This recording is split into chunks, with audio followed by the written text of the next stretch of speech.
I'm coming at you guys today, sitting here in the studio. A little bit different style content, but I bought this new rifle and scope, and I thought I would do a video for you guys to tell you how to properly install your scope on your rifle. Because, man, when we were kids, look, we'd go buy a rifle, we would slap the scope on it, we'd say, look through it and say, oh yeah, the reticle's pretty level, it's not too crooked. We'd bore sight it, and we'd call it good, and we'd go hunting. Now, we didn't see too much game when we hunted as kids, every now and then, so it didn't really, I guess it didn't make that big of a difference. But we ended up killing some deer, but as I got older and more into shooting and rifles and things, I learned there's actually a proper way to do this. So let's jump into it.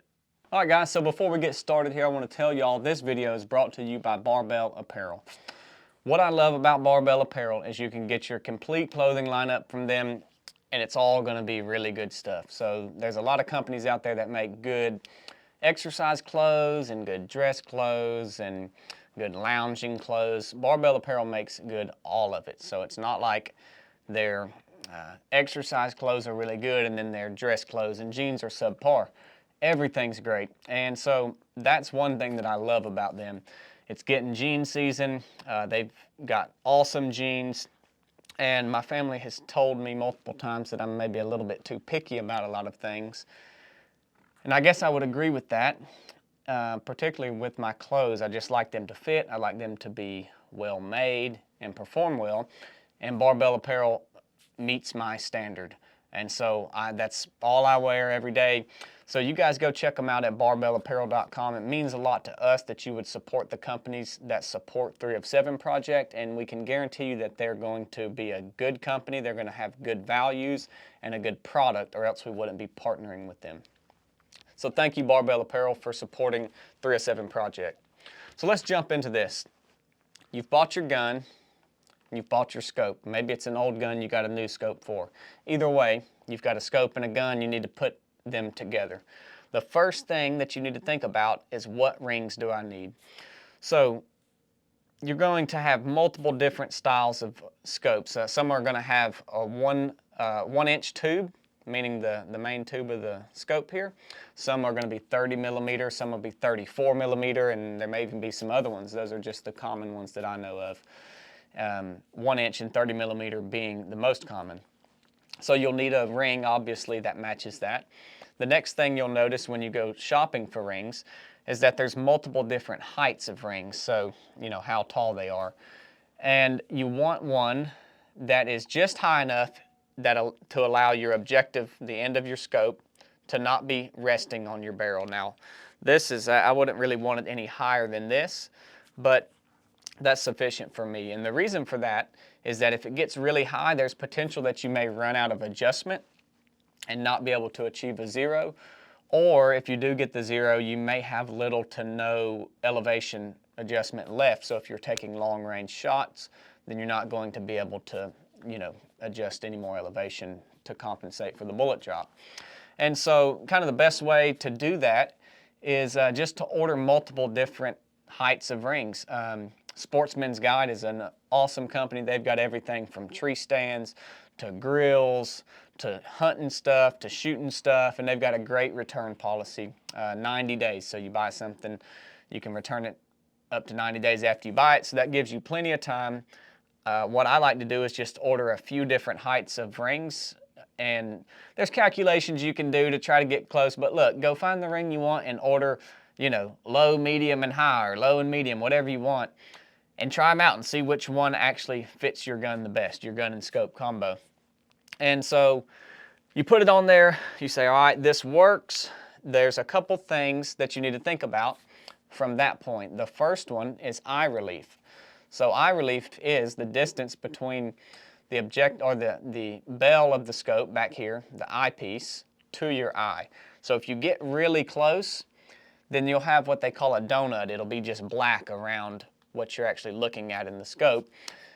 Or if you get too far away, that can also happen. So there's this sweet spot in there to where the full picture of what you're looking at is in the scope, and there's no black on either side. So it's just only what you're looking at. It's clear all the way across.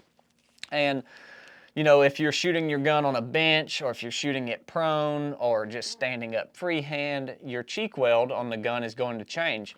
And so that's one thing you can consider. I don't really have any guns that I shoot only on the bench or only prone. Most of mine are all over the place, and a lot of them are hunting rifles. And so, you know, the position could change regardless. So what I like to do is I crank the magnification all the way up. On this scope it's 15, so I'd put the magnification on 15, and I would just close my eyes, grab the gun, and hold it up, and put my cheek on the gun. What that does for me is it's so that I don't move my head or adjust it to try to see through the scope. I put my cheek on the gun where it's comfortable and where it's natural, and I open up my eyes. And if the scope needs to move forward, I move it. If it needs to move back, I move it back. And the reason we do it on maximum magnification is because that's where you have the least amount of adjustment, or the least amount of forgiveness in the scope. When you back it back down to 3 or whatever the lowest magnification is, you'll have much more forgiveness in being able to move forward or back with your cheek on the gun and not get that donut in your reticle. So that's how I set eye relief. So once you have that set, the next thing we need to think about is leveling the scope so that the reticle is perfectly level and it's not tilted at either angle. The reason that this is important is because if you're tilted slightly at an angle, and then you start to make elevation adjustments, then say you need to go up, you move your reticle up, well, you're actually moving it right a little bit also, depending on how off you are. So it's important, especially with long range shooting, that you get your reticle perfectly level. So once we set our eye relief, we're going to go ahead and tighten up our rings, okay?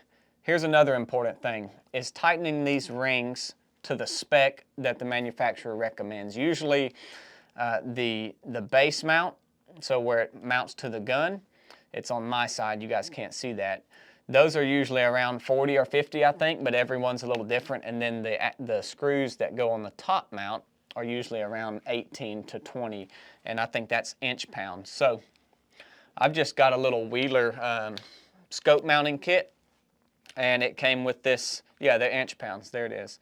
So it came with this little torque wrench that's adjustable, and it's got different bits that go in there. So we'll go ahead and do that, and then we'll come back and talk about what we do next. All right, so I've got my base clamps tightened down. These are Seekins precision rings, and Seekins recommends 50 to 55 inch-pounds on the base clamp, so it's the screw that's holding the ring to the base mount, and they recommend 20 inch-pounds on the scope rings here on the top clamp.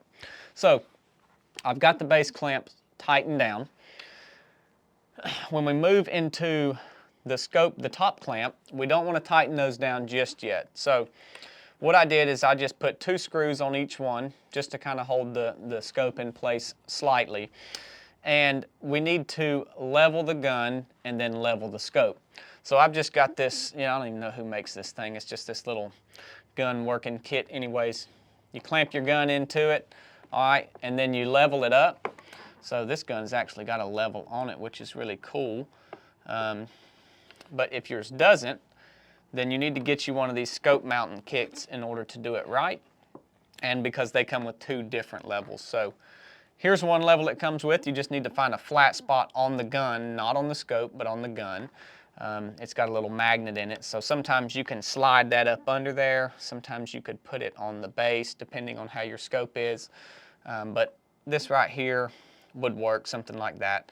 It's going to get you pretty close. So once you level your gun, then you're good there.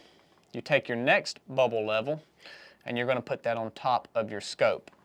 All right, so you'll notice that it's probably off because you can't get that exact. So once you get that up there, you will need to go ahead and turn your scope and level it out. So I need to loosen these rings up just a hair. I think I've got them a bit too tight to turn it.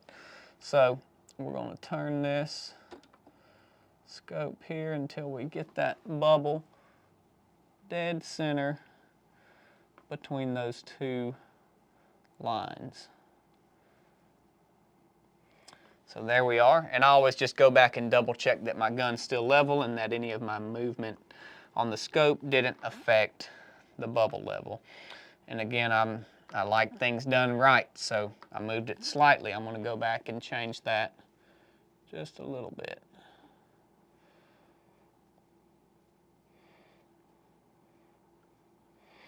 All right, so that's about as close as you're going to get it right there.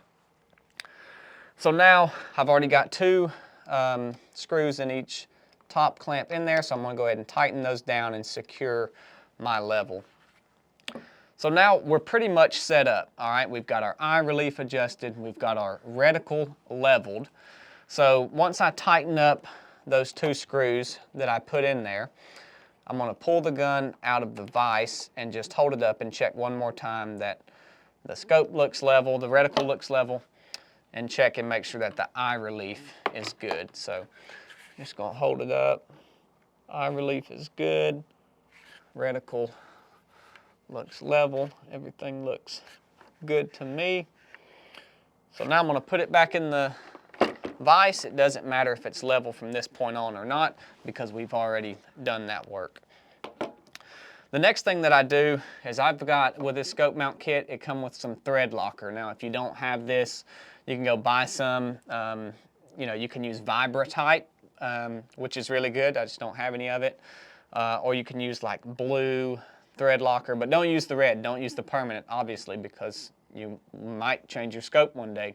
You want to be able to get those screws out without stripping them. So I just apply a little dot of this to the threads of my top clamp. Just a little bit there. Go ahead and put those in, and then I go through and tighten those up to the proper spec.